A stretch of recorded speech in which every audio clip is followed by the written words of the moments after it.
Prince Woodville, French culinary expert and bagpipe player, might be our next king.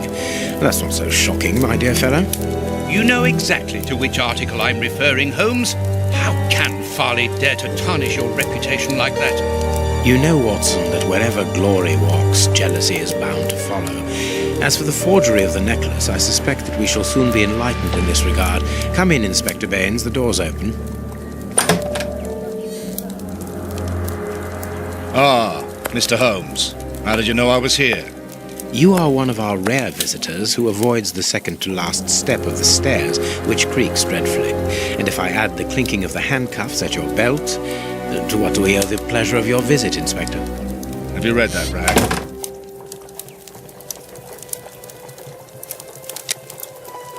Inspector, can you explain this slander? Has the necklace of the Samoas really been replaced by a fake? I don't know how the reporter got hold of the information, but it's true. About the necklace, of course. I wouldn't permit myself to question the integrity and honesty of Mr. Holmes.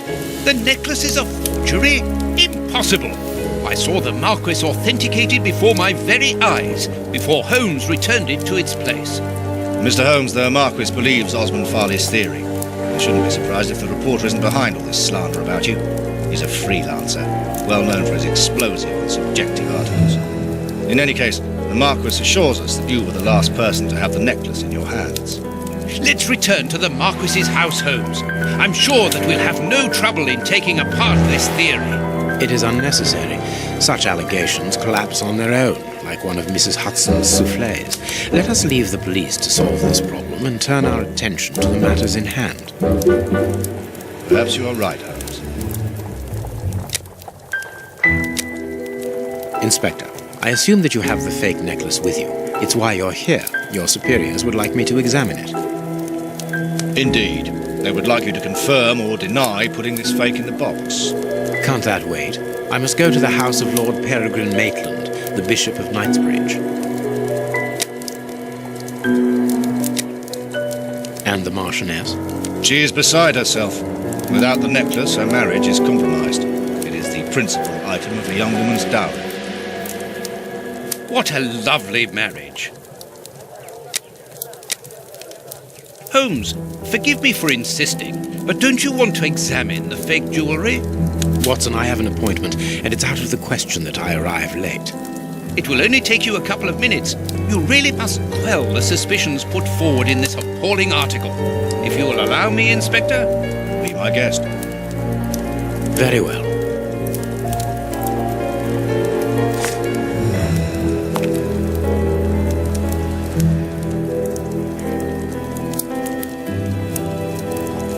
What do you think, Holmes?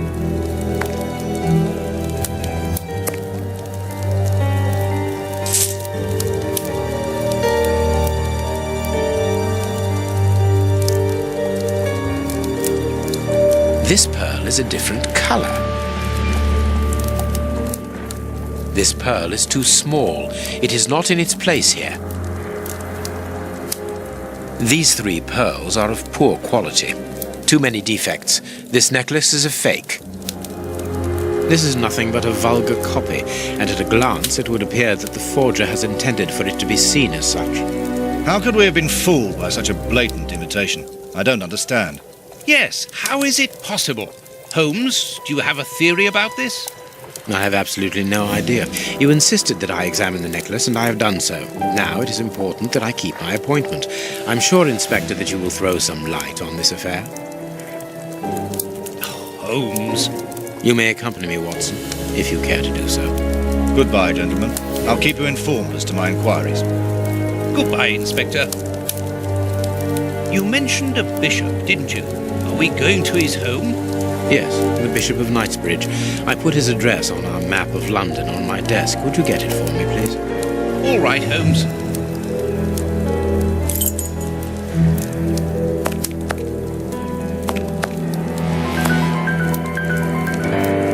I have found your map.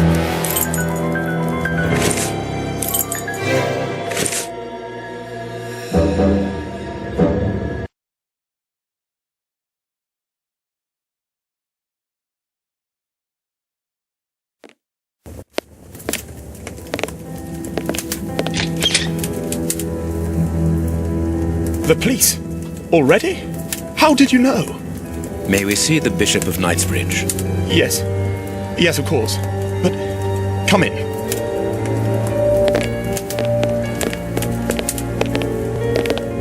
What has happened, Reverend? What? I don't know.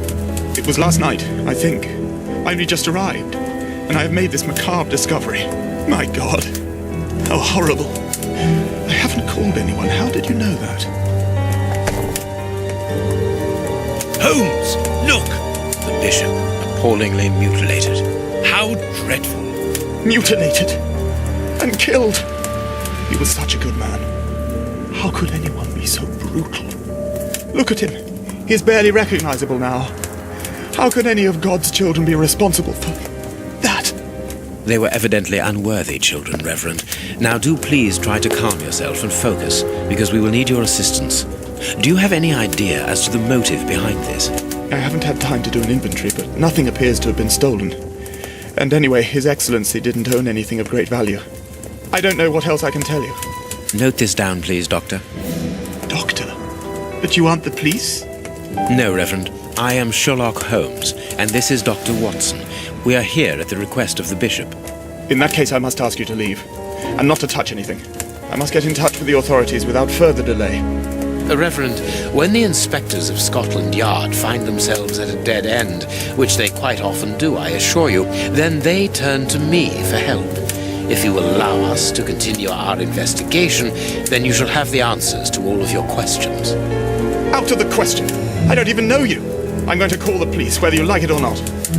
It would be better for everyone, Reverend, if you kept your temper. Watson, are you taking notes? This affair promises to be a complex one. Therefore, we must not overlook the slightest detail. Yes, Holmes. I am keeping a meticulous set of notes. I have created a very clever deduction board.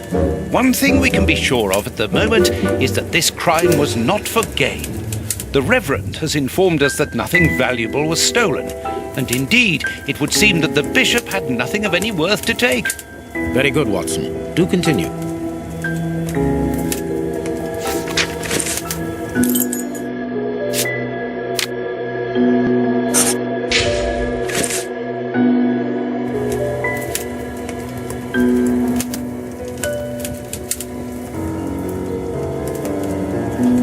A broken bottle of whiskey. However, the Bishop of Knightsbridge was known for his sobriety. This stove is filled to overflowing.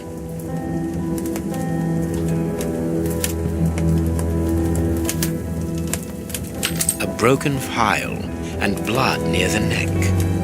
What a strange smell. Chemical components, I think. There is blood on this paperweight.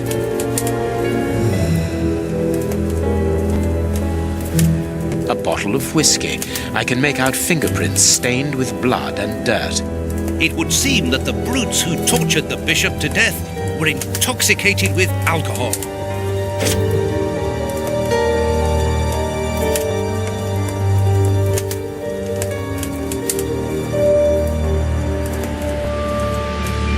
His stomach is covered in scratches. Quite evidently, they weren't made recently. So, these wounds were not made by his murderers. His forearms have been ripped. Pieces of skin have been torn off. What do you think, Watson? I'd say that he was eaten alive. Yet I've noticed a curious degeneration of the skin tissue around the wounds. The fingers have been crushed and violently struck. The fingers have been crushed. A piece of rope that was used to tie up that poor man.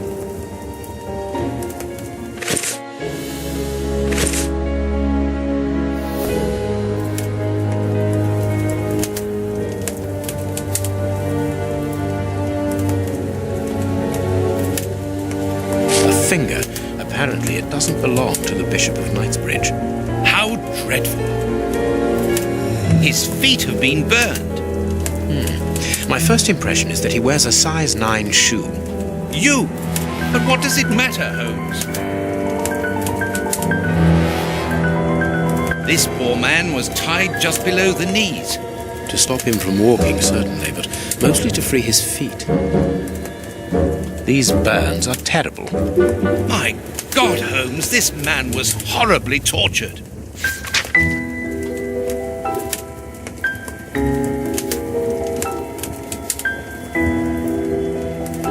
His chest has been lacerated, I would say, with a very sharp and fine blade. You can see by his expression that he suffered terribly. His mouth is covered in blood, and I can make out strips of skin between his teeth. My dear friend, everything points to this man having gnawed at his own forearms. That's unbelievable, Holmes.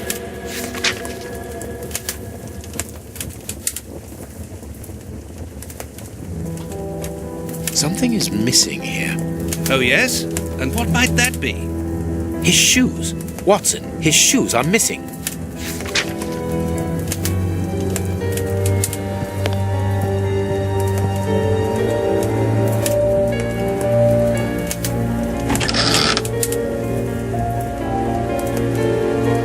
A whip? No, it is a discipline for self-flagellation. This metal rod is for fastening the chilies. It's a cilice designed to bruise the person wearing it. The bishop wore it as repentance. This very pious man must have had the habit of mortifying his flesh as a means of repentance.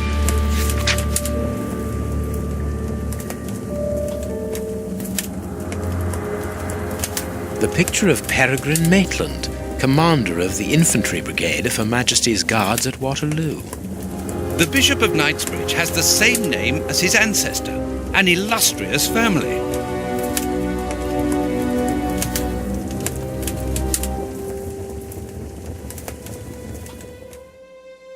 Impossible to open it. Reverend, I'm missing something, an implement with which to open this chest. Could you tell me where to find it? No, go to the devil! What are you afraid of, Reverend? What is inside the chest? I'm not afraid of anything. In fact, I do have the necessary implements, but if I have to give them to anyone, it will be to a representative of the law and no one else.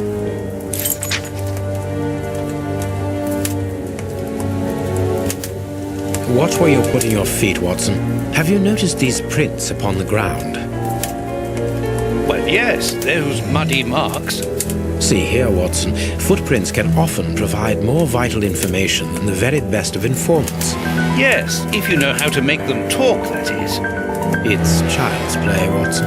We will begin by excluding the contaminating prints, which are yours and mine from where we came in, and those of our dear Reverend who was so impatient to call the police. A fragment of stone. Peculiar. Hobnail boots like those worn by labourers.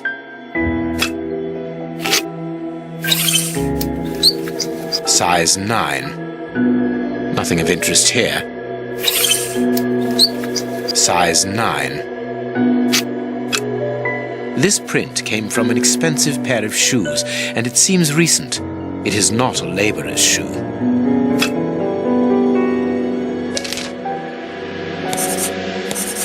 Perfect. We now know that there were 3 crooks. Strange but true.